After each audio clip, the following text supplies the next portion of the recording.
Cloud. Hi and welcome to this week's Social Media Switch Off with me, Trina Kavanagh-Thomas. So I am here with the beautiful Lesley Wells. We are going to be talking about the ever-changing society that we live in. No, it's always changeable, it's always moving, and sometimes we never want to move with it. Sometimes we're so scared to kind of like move with it, especially during these times as well, when we're in a pandemic. There's a lot of stuff going on. You know, maybe you've been to homeschool your kids for a while, maybe you haven't, maybe you don't want to go near anyone, maybe you want to go near people because that's just the basis of being a human. But I'm here with the amazing hypnotherapist, Lesley, who is going to talk to you today about, releasing those emotional attachments to whatever's going on in life, because life is changing, and learning to be able to deal with those changes from a happier and positive place and perspective. So, Lesley, how are you? I'm very well, thank you very much. Oh, good. Tell us a little bit about yourself.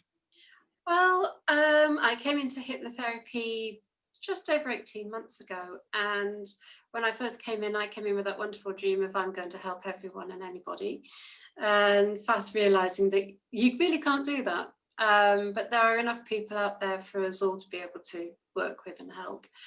And over the last year I've been really thinking about who I can work with and what I can bring to them in terms of shared experiences and being able to really empathise.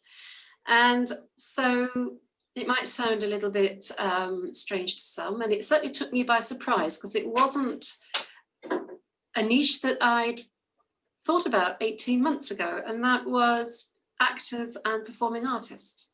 Wow. Because if anybody ever suffers from anxiety or depression or self-doubt, you've got a group of people there who do. Not all of them. I mean, I've spoken to some actors who get through life perfectly fine, and then I've spoken to a couple of others who really do struggle.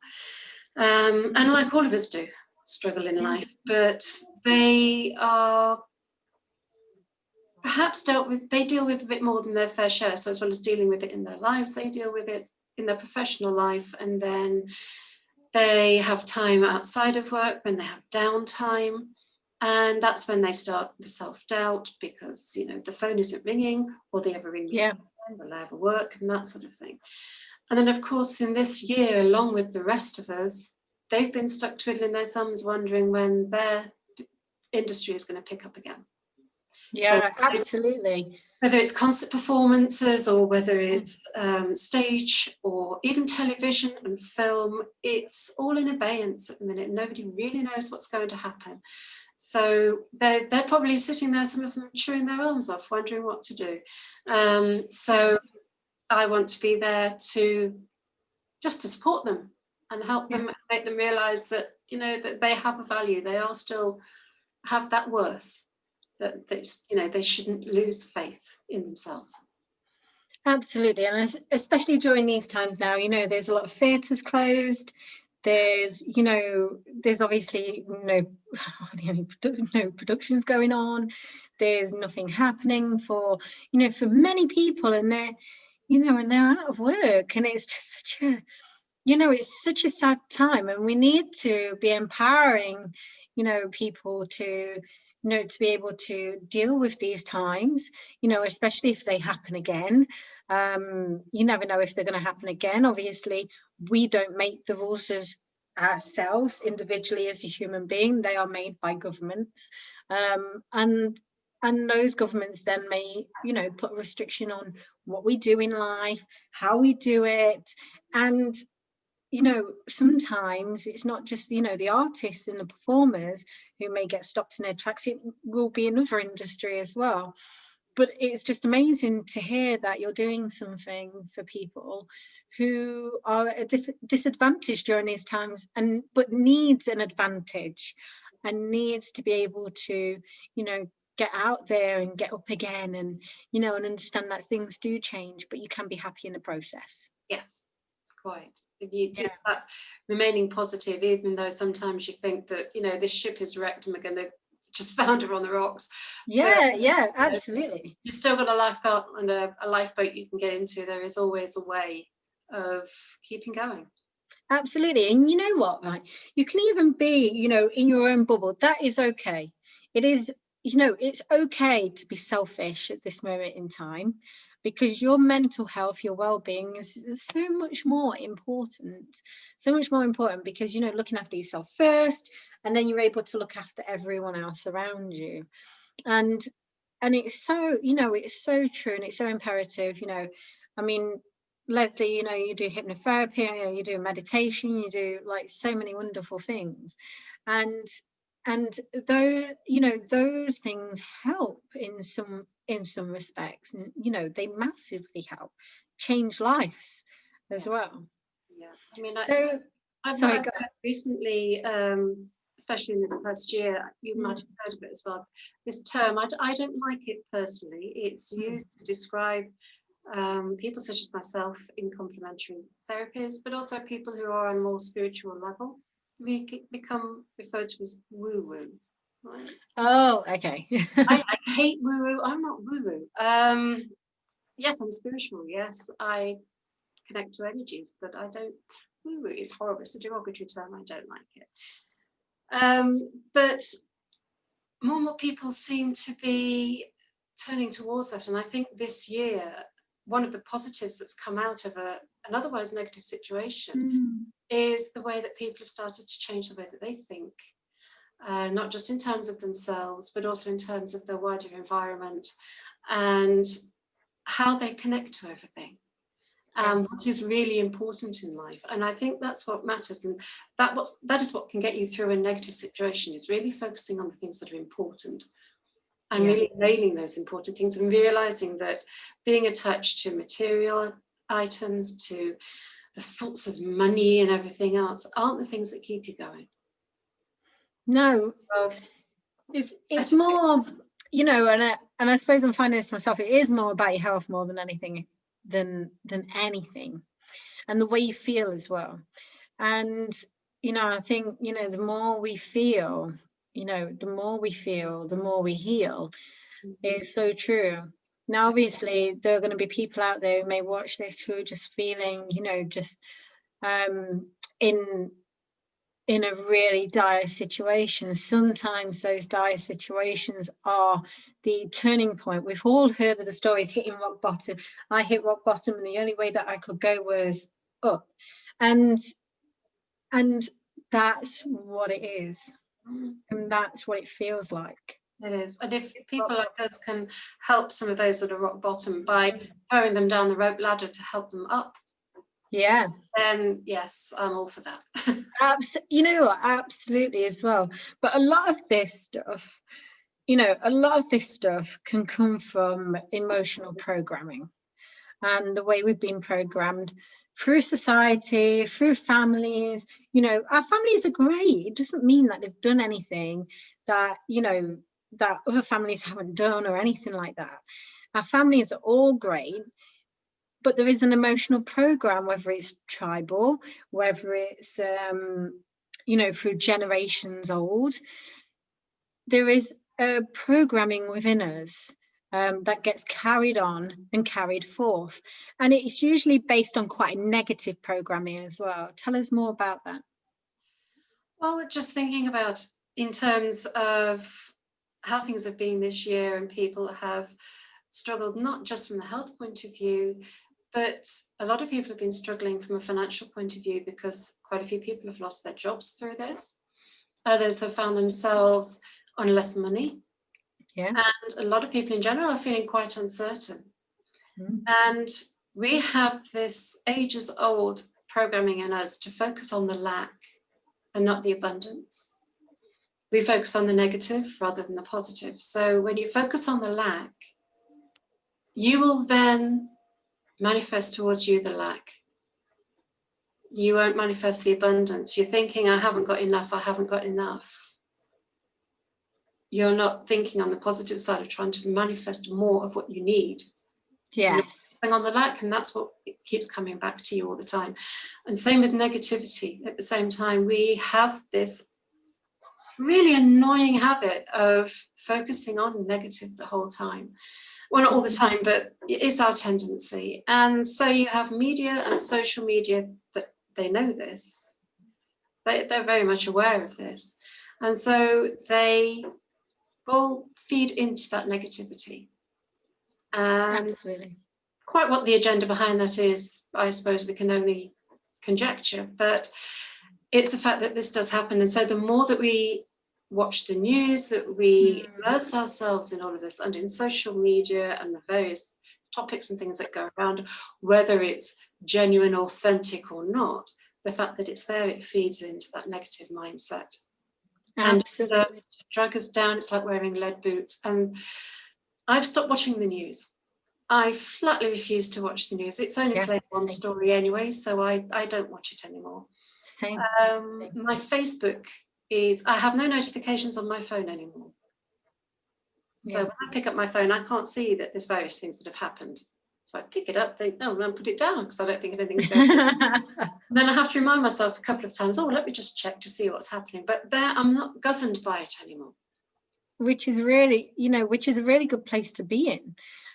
Because, and anyone who's watching this as well, take a few days away from the news, take a few days off, social media, whatever you need to do, and just see how you feel compared to how you were feeling before. That's so right. You can measure it, it's measurable.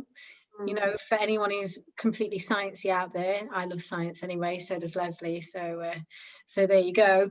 But you can even measure this, you can see how you were feeling, test all your emotions and everything, write all your emotions down, turn it off for a few days, and then write how you were feeling a few days later, or maybe just journal it all the way through. It's just so... It's just getting to grips, isn't it? It is. On a scientific level, I was only thinking this morning that even as recent as only about 30 years ago, mobile phones, as you might remember, were huge clunky things. Computers didn't look like they do now, and our television sets didn't look like they do now. Yeah. And everything now works on blue screen technology, which serves to overstimulate the frontal lobe. It overstimulates the brain. And so by the end of a day of staring at one screen or another, your eyes are on stalks and your brain's absolutely fried.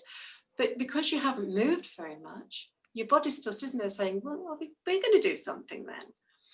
And you go to bed and your body can't calm down because it hasn't done anything to justify resting. And your brain won't switch off. It's still got all of this imagery flashing through and keeping you awake, all that noise, all that clutter going on in your head. Yeah.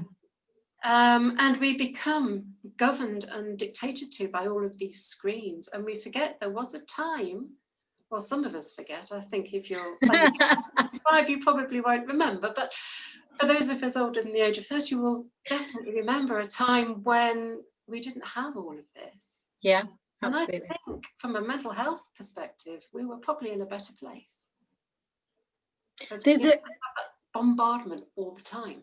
Absolutely. There is when you do switch it off, you might find that your brain does go, and it is getting used to that kind of, that mind chatter, because we've not allowed our mind to actually even talk. We've not allowed ourselves to think. And you'll notice the funniest thing is, and I've heard this from many, many people, and not just just on hearsay, but from the horse's mouths themselves, that those who did create phones, their kids don't have them. Their kids don't. Well, kids don't have them. Yes. There's a reason why their children don't have this technology. It's just like, if you really want to go down the route of those that build something that's so addictive aren't the ones who are taking it. They're the rich ones at the top, so to speak. You see it in the drug industry, you see it in the pharmaceutical industry, and you also see it in the technological industry as well. So whoever's at that top of that food chain, making all the money off everyone being addicted underneath. And it is an addiction, blue screen. Yeah, absolutely. You know what? Absolutely, Lesley, and I completely agree with you on this. It is an addiction. You sit there and you're like, I can't not come off here for a second because someone might have said something. It's not only that, but it produces very similar chemical reactions to any other addictive substances. The moment you've got your phone, I mean, you see people suddenly put their phone down and don't know where it is, and they go into a panic about, where is it? Where's my phone? Where's my phone? It's my phone. No, I've got it back again. You know, it does take a lot of discipline to put it down, and walk away, and leave it alone. It's almost like that first glass of wine, because obviously, as you know, I don't drink anymore, but it's like that first glass of wine that you would have, you know, you've had this really stressful day, everyone's like gone crazy, and you've had this, and it's like dopamine. Yes. Yeah. And it is that just doping chemical that goes on. Yeah. And you can see it, you know, you can see it in kids, because you can see it in, you know, you can just see it. But, you know, unfortunately, it's difficult to get out of it if you don't see it as well. And again, it's all feeding into that negative side of our psyche. And absolutely. So absolutely. You have got to find a way of detaching yourself from that. Yeah. And that, I mean, that leads me on to the next bit, which is, you know, detaching, you know, releasing that emotional attachment from all of it. It is. Because obviously that's hard for people. It is. Again, it's part of our primeval programming. We have emotional attachments to people, to situations, to material items, to a manner of things. And that's why sometimes our emotional attachment can over-manifest itself into an addiction. Especially if earlier in our lives we have lacked something, and therefore we need something as a support, as a crutch, as a replacement for whatever it was, something that makes us feel loved, worthy, important, that we find it in something that becomes addictive. And it's a strange step from one to the other, but it's actually quite a natural course of action when you've lacked something in your childhood, in your early life, that you seek it as you grow up into an adult in some of the unhealthiest things that there are. But again, in terms of technology, that can also be part of that attachment, but in other things as well. I mean, we have attachments to our cars, to our houses, we have attachments to memories, to situations, and of course to people. And the people, that's understandable, it's natural. We, you know, meet different people, we generate love and feeling between each other on different levels. And so when these people go from our lives, whether they pass on because they pass away, or whether they've just passed out of our sphere and gone somewhere else, and sometimes we can feel a huge gap, a huge lack. And how to try and replace it. And the trick is not to replace it, because when somebody leaves your life, you can't replace them. They've got their specific shaped hole in your life. You can't replace them. Nobody else can fit that shape. You have to release the emotional attachment to that person and the memories that go with that person. So you can still have the memory, you can still think about past times, you can think about them, without the emotion that goes with it. And that emotion quite often will be upsetting, and sometimes a little bit depressing. It won't always, at first, it won't always be happy, and especially if somebody's passed away, it will often be quite painful. But it's also coming to terms with the fact that none of us is here permanently. Nothing in life is permanent. We are temporary, everything around us is temporary. The only thing that's permanent really is the planet. And even then, the planet's permanence may just be longer than our own. We have but we are temporary, each one of us is temporary. Everything in our lives is temporary, nothing lasts forever. And once you understand that, and understand the fact that we each have our finite time here, it becomes easier then to release that emotional attachment, and you realize, yes, I have that memory, I can look at that memory, but I don't need to always feel unhappy about this. This is a memory, it's part of me, it's part of my life, but I need to move on. And while ever I remain emotionally attached to this memory, I'm never going to move forward. I'm going to be held back. And if I'm only here temporarily, I've got a lot in front of me that I still need to experience. I can't waste the time on what's gone. So you have to remove yourself from yesterday, focus on today, and plan for tomorrow, and release the emotions that go with it. And it sounds quite simplistic. It is a complex thing to do, but there is a simplicity in that complex as well. And it doesn't have to be complicated just because it's complex. Yeah. And you can use visualization techniques, and a lot of those can be quite powerful techniques that you use.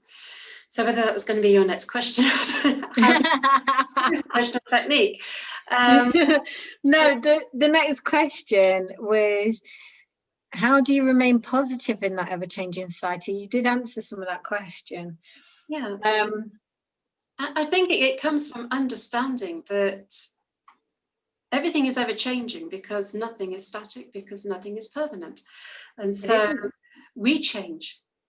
You know, I am Lesley, I've always been Lesley, and there are parts of me that have always been the same, but I have changed, I have grown, I have evolved over 5 decades and more. We all do. Nothing stays the same forever, it can't. And so once you embrace that feeling that, you know, make the most of this. This is temporary, so enjoy it now. Take it now. And then you feel more joy and more energy in what you're doing, and more positive because of it. It's that living for the moment, living for now, because you don't know what tomorrow's going to bring. Absolutely. And this situation we're in at the minute, it's got that permanent feel to it because it's been going on now for months. Actually, a year, a 12-month period in a lifetime is a very small space of time. It is. It is. So it's this ever-seeming dragging out situation that we're in is going to come to an end. It's understanding that this will come to an end. And what will happen at the end of that, the result of what comes out of it, is going to be better. It's just understanding that and knowing that there is an end in sight. And it's the same with anything in life, that things will change, things will end, because once they end, they allow a new beginning. And until something ends, you can't have a new beginning. You've got to have it end to start afresh. So that is my way of keeping positive, is knowing that if something has come to an end, then it might be a little bit sad when it does end, and it's always sad to say goodbye to something or to someone, but tomorrow might bring something that's even bigger and better and brighter. And wow. And that, you know, what you're saying is so true, and I suppose during those times you have to be compassionate to yourself, and you know, and as you were saying about, you know, changing, I think, you know, a lot of people are changing, and they're going through almost like a grieving period of that change, and missing the person that they used to be, because obviously if you do go down that route, and sometimes you are taken down that route, and there is, you know, and there's no, you can either stop, but you stop where you are, but you have a sense of, you know what, I like this feeling, and just going to keep going. And you find that when you kind of reflect on it, that there's a lot of your life that is, you know, that's gone. You know, it's in the past. And you can't compare who you are now to who you were then. Yeah, absolutely. Because what is the point of doing that? I mean, yes, there are times when I look back over the last 30 years or so, and back to when I was younger and possibly slimmer and a bit fitter at the same time, and think, oh, wouldn't it be nice to be like that again? But I am different from who I was then. That was a younger version of me in a different time, in a different situation. The world was different. My life was different. So I can't compare myself now to them because everything's moved on. And I am where I need to be, where I should be now. Yes. So to try and say, oh, I wish I had that again. Well, in order to do that, I've got to get a time machine and go back to the 1980s. What is the point? So I'm here, I'm embracing here and now. And like we were saying earlier, when we had a pre-interview chat, and we get to this time of year, because obviously, going into that same thought of things not being permanent, everything changes.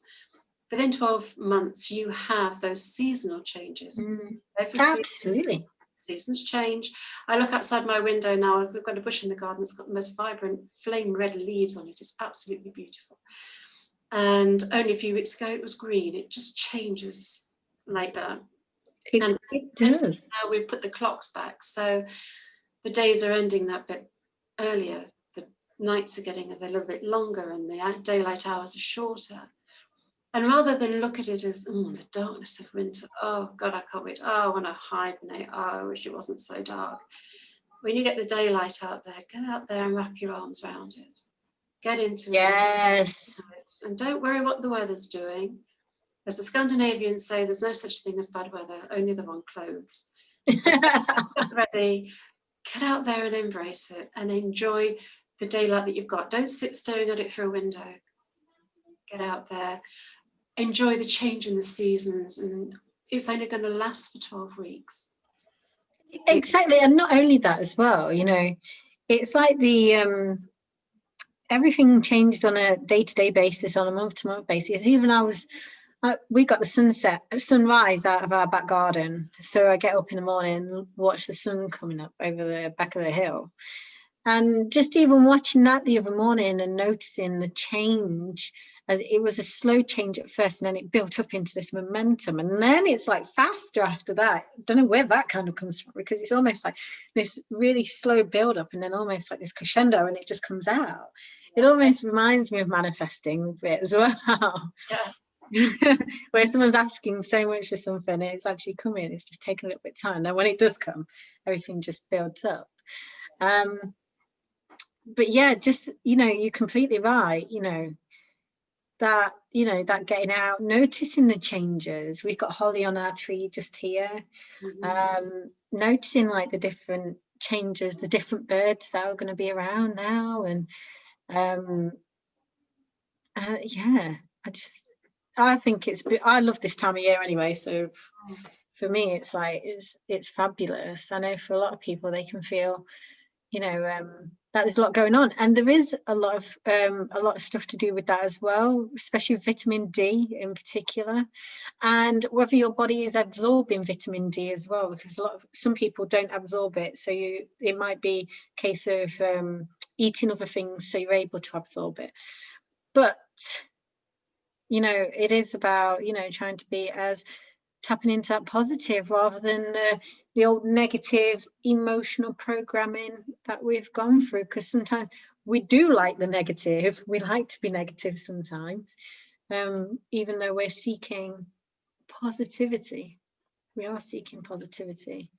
And when you have that positivity and you raise your energies and your vibes, you're improving your health at the same time, and you're improving your immune system and everything else. That whatever happens mentally happens physically, vice versa. The two cannot exist without each other.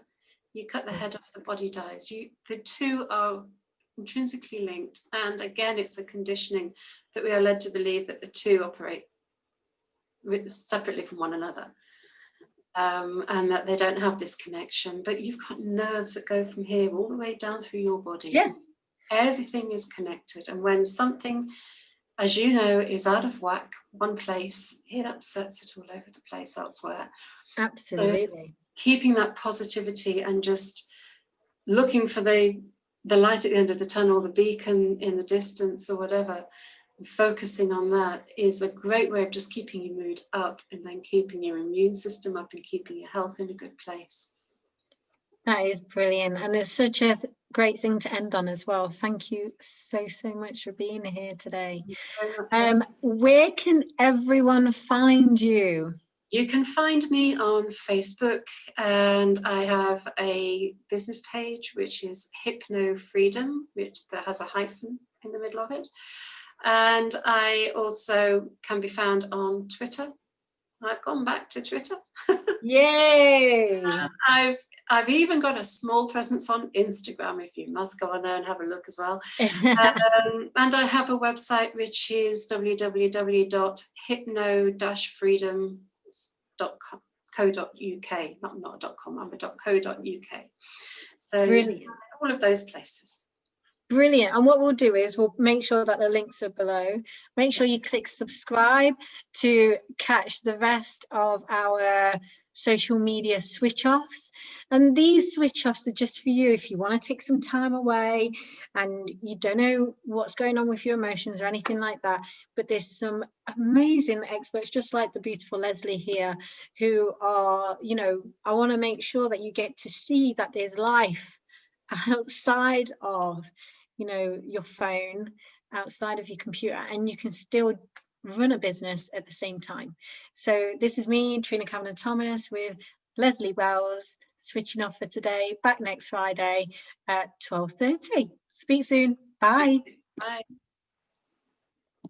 Let's stop recording.